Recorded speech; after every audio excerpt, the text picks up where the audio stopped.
Hey, Discern listeners, 90 Day Fiancé, The Last Resort. Let's check it out. And I need to address it with her. Angela has some issues with how she manages her emotions. Her anger has served her well and how she's moved through life. And sometimes people are most afraid of what life would be like without their armor.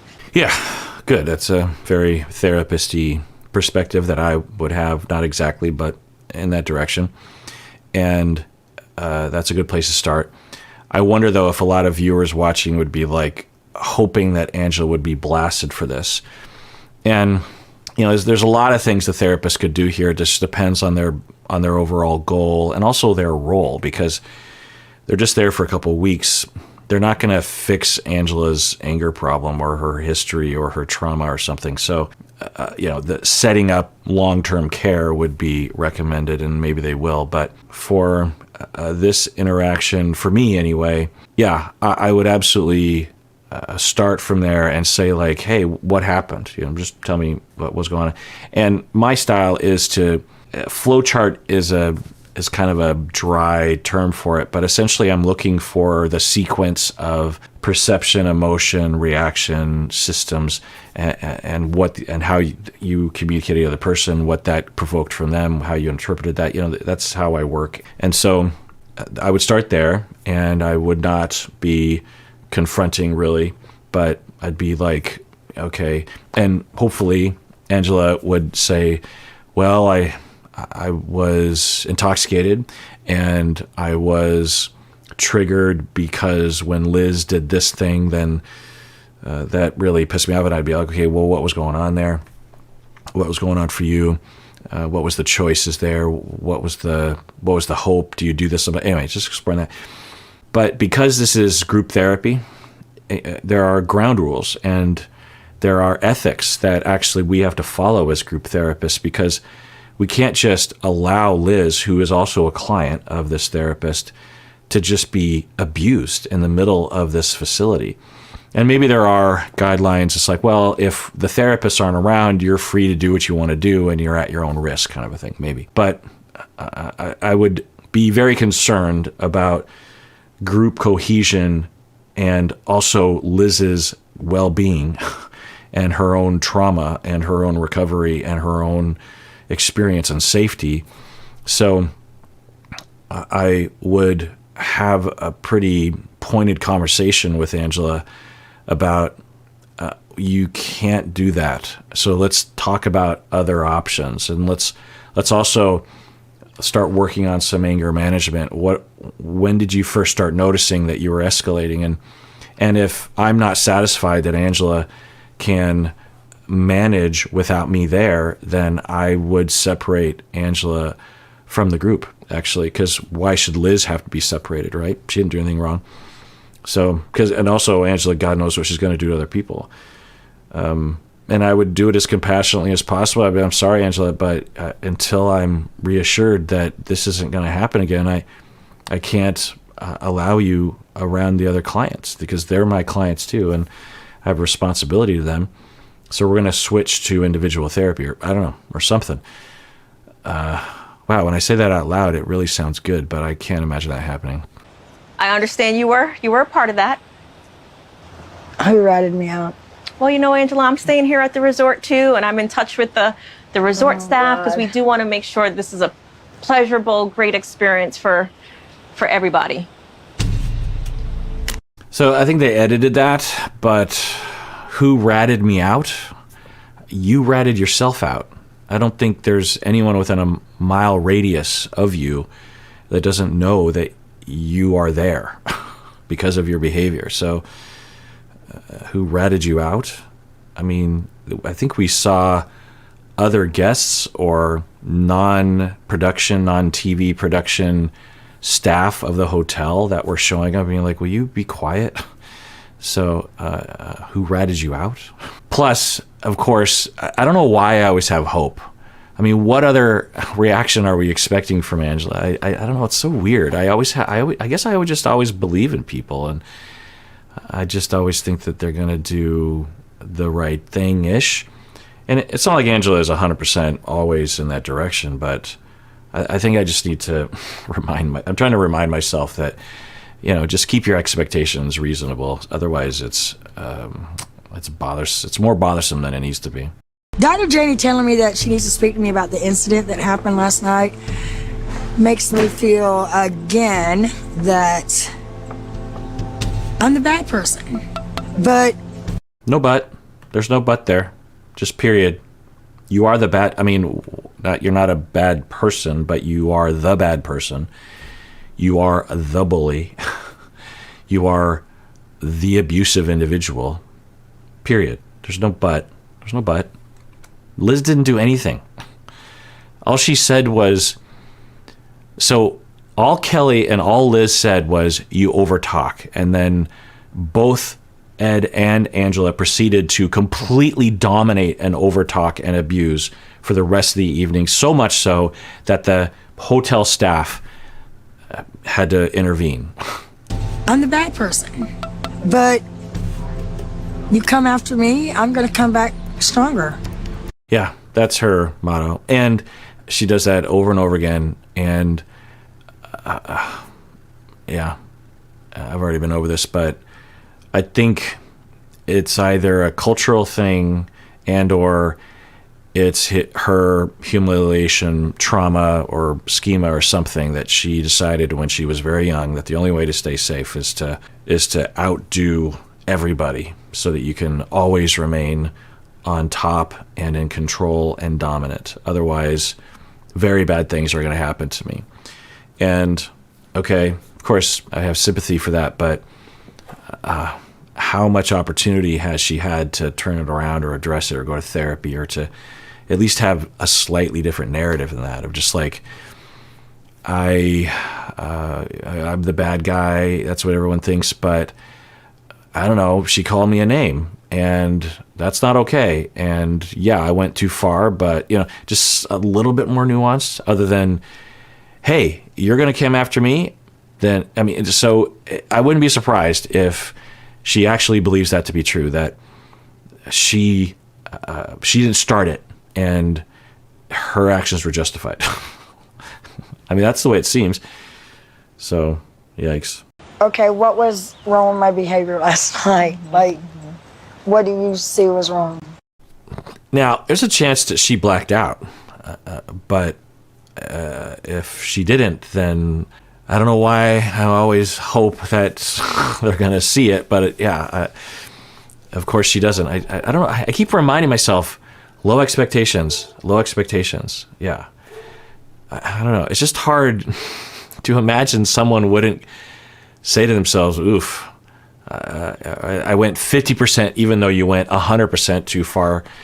It's hard to imagine someone wouldn't reflect on that. I think I went a little far. But she's asking a question. Either she blacked out, which would explain it, or she just has no idea that what she did was wrong. And she goes on these shows and she treats Michael, that's usually who we're seeing, who she is being abusive to, and I yammer, and we have conversations in the comment section or an email or even in person or something. And in my head, it's like, well, we've all established, and the general internet community, it's like we've all established that she goes way too far, way too often. But she might not read any of those comments. And if she does, it might be diluted with a lot of other comments and feedback to her that she just tells it like it is. She's a strong Southern woman or something. She doesn't take no guff. And so I guess I have to, of course, that's what makes sense. But I think there's a part of me that feels like, how come she hasn't gotten it yet? I mean, we've been trying to get across to her for years now, but, she doesn't necessarily, one, even know that we're talking about her. And two, if she, like I said, she either doesn't regard it or she's getting a lot of praise as well, which is kind of weird to think about, whenever there's a controversy about a major figure in the public or something, and you just hear, like Colleen Ballinger, when that whole thing happened, I just thought, well, she's done, right? But then you look at her supporters and what they're saying, it's a completely different world that they live in, Plus they have the knowledge of the good side of her as well. So anyway, yeah, it's just bizarre. So either she blacked out, or she's consistent with her behavior in the past, that she is completely unaware that it's not okay to abuse people. Well, you tell me, Angela. I mean, what do you think was the challenge that occurred last? That's good. It's not really my style, but it's good. It's more open-minded as a therapist to ask that question, instead of, because Angela's saying, tell me what I did wrong, and that puts the therapist in a position of just like, okay, well, now I'm the police officer. But to me, it's clear why you're there to talk to Angela. It's this special one-on-one conversation. You're clearly routing it there, and I don't. And I was taught to do this sort of Socratic method, they would call it, where you never state anything, you're always asking questions. But if you have an agenda, it's manipulative to not reveal it. And I hate it when people do that to me. It's passive. It doesn't make me feel safe when people seemingly have an agenda when they're asking me. Just so for me, and I'm just that way. It's my style. I just be like, well, I heard the production team told me that you were yelling at Liz, and I also heard it from my hotel room, but I don't know what happened, so I'm here to figure out what happened. And to tell you the truth, the reason why I'm here as your therapist and as Liz's therapist is to try to help you and Liz, and hopefully maybe resolve the issue so it doesn't happen again. But also I'm here to protect Liz.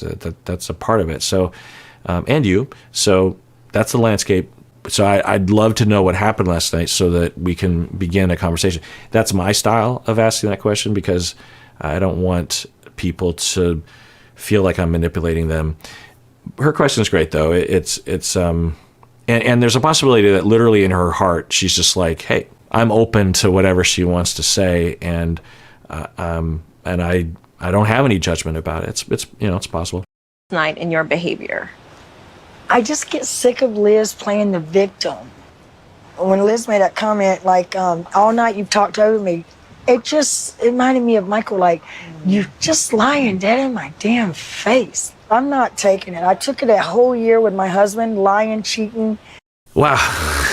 The jumbled, weird, distorted, semi-delusional narrative that is, Michael? Now, did Michael cheat? Yeah, at least twice. So, yeah. But all the abuse that we've seen, God knows what she does off camera. But so when Liz says you overtalk as she's going to bed, as you're overtalking her, that reminded you of and that justified what you did? Especially if you're right in my face telling me I've done something I ain't, I do go off because I'm... Wasn't your face.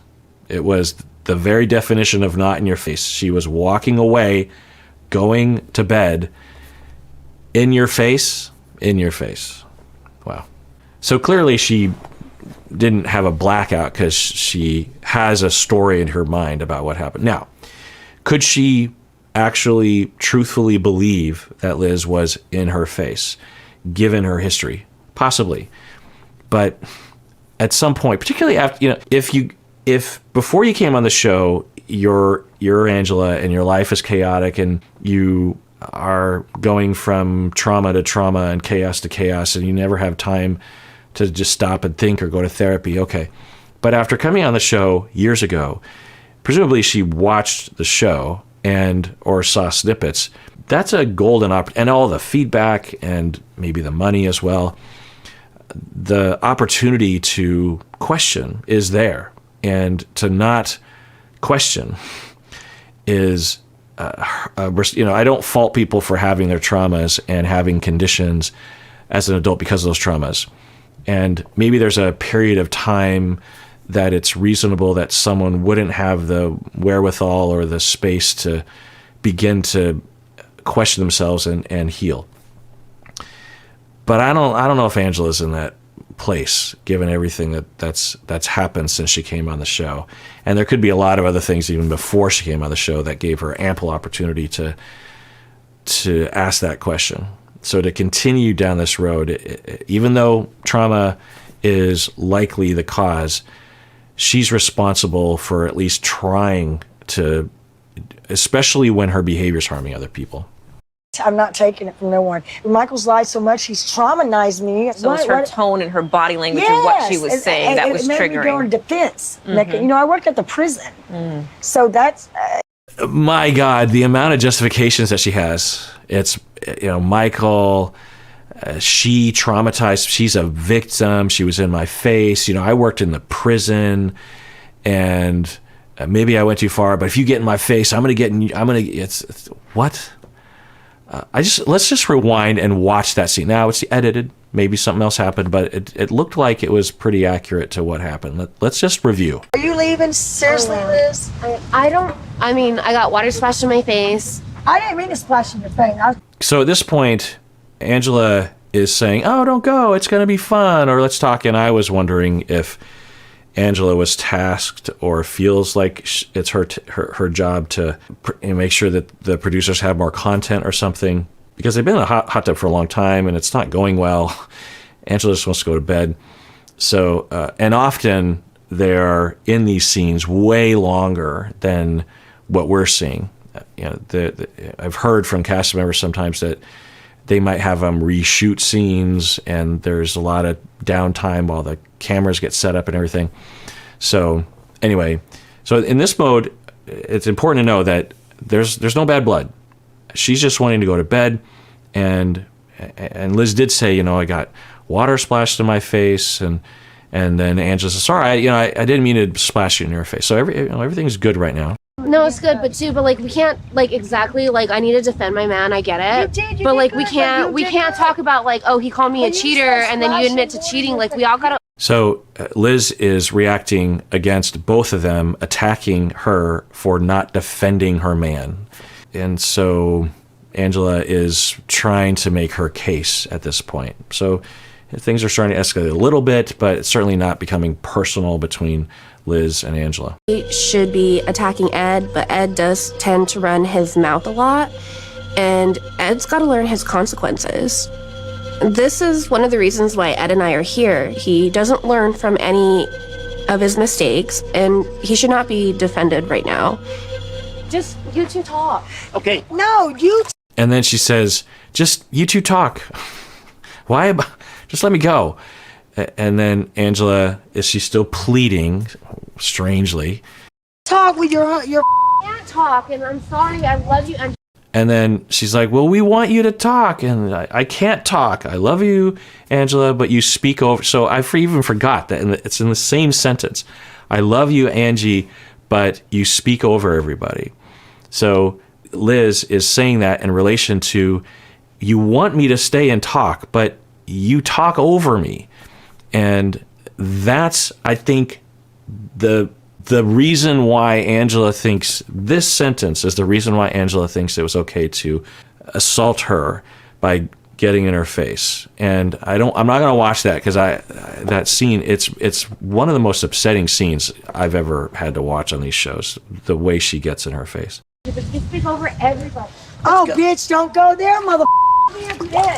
And then just name calling, and then now it's on, apparently, because of her humiliation trauma is being triggered. No one's going to criticize me, so then she goes after her. I call you a bitch because I will straighten your now. My got the right one now. Liz should have just sprinted to the door and locked herself in the bathroom. That's what I was hoping that she would do. So often, I wish people would do that. Just let them have the last word. I certainly am guilty of that at times, but I remember interacting with a stranger one time who was doing this to me, and I wanted to do something. I won't tell the whole story, but kind of randomly, in a good way, I just didn't do anything. And it was a good thing. I mean, it was a bad thing that it all happened, but it was a good thing that I just was so stunned and was trying to plan about what I should do logically, that I ended up doing nothing. And I think that ended up being very good for me. I don't give a fuck about the Angelas of the world, but I do care about me. And what's best for me is to quote unquote let them have the last word, and you just walk away. No, don't apologize. You got the right one now. Don't walk away. Screw it. I'll tell the story. So, as briefly as possible, Goldie's was a bar in Wallingford, if you know the neighborhood in Seattle, and I used to live just a couple blocks from there. And me and my friends would go there every Thursday night. And there were pool tables, and it's a sports bar, and there was darts, and there was a pretty sizable group of us that would go there every Thursday night. I don't know, like 25 people. This is my 20s, mid-20s. And there was, I don't know about where you live, but in Seattle, at bars, when you have public pool tables, it's well understood that you take a quarter and you put it under the lip of the pool table to designate your place in line. It's kind of weird because you don't put your name on the quarter, but you kind of know which quarter is yours. It's been a while since I've done this, but there might be 5 quarters there, and you're number 6, and it might be a while before your turn comes up. But people are pretty good about it. They might even say like, "So were you next or was I next? Why don't you go ahead?" And also you end up playing the winner of the it depends on the pool place, but anyway. So I put my quarter down, and it was crowded, and so I expected to wait a while. And time went by, and it was customary for whoever was playing to seek out. So that's not my quarter, and it might be a bit like, whose quarter is this? And but I also had an eye on the pool table. Anyway, it was taking way longer than it would normally, and eventually I went over and I said something. Okay, so. I think I'm next. And again, normally that's totally okay. They'd be like, "Oh yeah, is that your car? Okay, yeah, you're next," or "You're 2 back," or something. It's just friendly Seattleites having a conversation. And I got some sort of guff from the guys that were playing, and I just thought like, okay, well, I'm pretty sure we're next, And time goes by, and I'm kind of keeping one eye on it, and they play another game, and they don't come over to me, and they play another game. Then finally, I go over, and I'm like, I'm pretty sure that, and I don't even get halfway through. I'm just expecting them to be cool about it because that's the way everyone is. I'm like, I'm pretty sure that and I'm not angry. I'm having a good time with my friends, and so I'm pretty sure that we're next. And he's bigger than me. I'm big, but he's bigger than me, and he just starts screaming in my ear, like, "I'm going to kill you," essentially. And I'm looking over at his 2 friends, and one of them seems to be kind of like, "Oh God." And the other one seems to be like, "Yeah." Kind of reminds me of like Karate Kid or something. But I am, he is, I mean, it went from 0 to 10. And like, I don't know, a couple seconds into it, I'm like, oh, he was escalating every time that me and several other people were coming over and saying like, "We're next." And he either doesn't understand the custom or something, but it'd be hard not to, especially if you're the new guy in town or something. But I think they do this all over the States. Anyway, so he is screaming, and I'm not saying like, he's not saying, "I just want to play pool." He's saying, "I am going to kill you. I'm going to take this stick and I'm going to beat you to death." That kind of language. I'm also kind of looking around the bar. It took a while. It was a surreal moment. And another thought I had was, dude, I don't think you understand. I have 25 of my friends here, and some of them are MMA guys, like early MMA. Like, you probably should calm down at this point.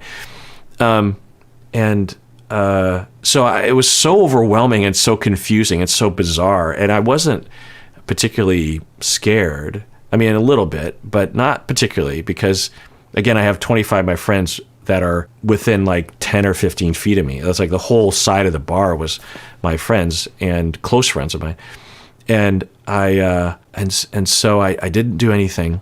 And because I'm not that kind of person, I'm not that kind of person, but I'm not the sort of person that's just going to throw down like right away. It's just not my lifestyle. But if it has to happen, it has to happen.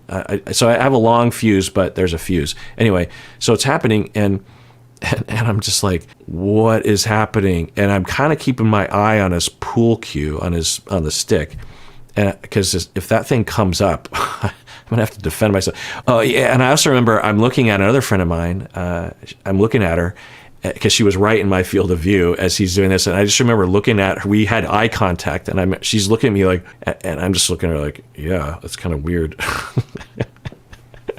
I should ask her if she remembers it. It would have been almost 30 years ago, but anyway. So in the way that I was talking about how that kind of behavior of he never touched me, I remember it very, very well. It was a very notable moment. And since I don't have a lot of traumas in that category, it didn't cause me to have a lot of trauma reactivity after that. But I did have some. Like every once in a while, I would have a dream about it, or I would have this burning rage that I wanted to somehow get him or something. I wanted to figure out who he was and get him. Or wait outside the bar and maybe he'll show up and I'll get him then. And, that doesn't point to not a trauma reaction, right? And, the fact that 30 years later I'm still wanting to yammer about it tells you something. It was threatening. It was humiliating, I guess. It was scary. Yeah. I think at first, though, it just doesn't really register. You're just like, what's happening? But then I think it started to kick in later. And long story short, I didn't do anything. And I'm glad I didn't. And boy, did I want to do something. It's just, because they continued to play pool and I continued not to. This doesn't have to do with pool, who cares? But I'm a rule follower about those kinds of things. I'm not a rule follower about some things, but there are social conventions like signaling when you're on the freeway or letting people merge. There's certain rules that you're supposed to follow. There are certain conventions, and it's not hard to do those things. And if we all do that bare minimum, things go a lot better and are a lot safer. And not only did he break a number of conventions with the screaming at me, but he was also just monopolizing. It's like it was his own private pool table, him and his friends. That's just like not okay. It's not his fucking pool table. It's not his fucking bar. It'd be like if he kicked us out of the bar and said, you can't even be in here. It's like, what are you talking about? And this was if anything, it was my bar in my neighborhood with my friends that we came to every Thursday night. Who the fuck are you? Do you know what I mean? If I invaded his normal bar that he went to every Thursday night, then not okay, but at the very least it'd be like kind of ish his territory. Anyway, so it perturbed me, but I didn't do anything. I wanted to, like I said, but I didn't. And the benefit is that I didn't make it worse, because what if I had done something? What if I had, told all my friends, let's jump him? Well, what if someone got hurt? Someone could have a permanent injury, like a permanent eye injury or a back injury or death. It happens, right? More and more. So what good is that? It does no good. You might as well cut your losses and just do nothing and walk off. And so I'm always thinking, Liz, just bolt for the door. It's open. We can see it. Just run through the door and shut it and go into the bathroom and lock the door and go to bed. She's justified, though, in saying what she's saying. All right, well, that does it for that episode. Everyone, please take care of yourself because you deserve it. You really, really do.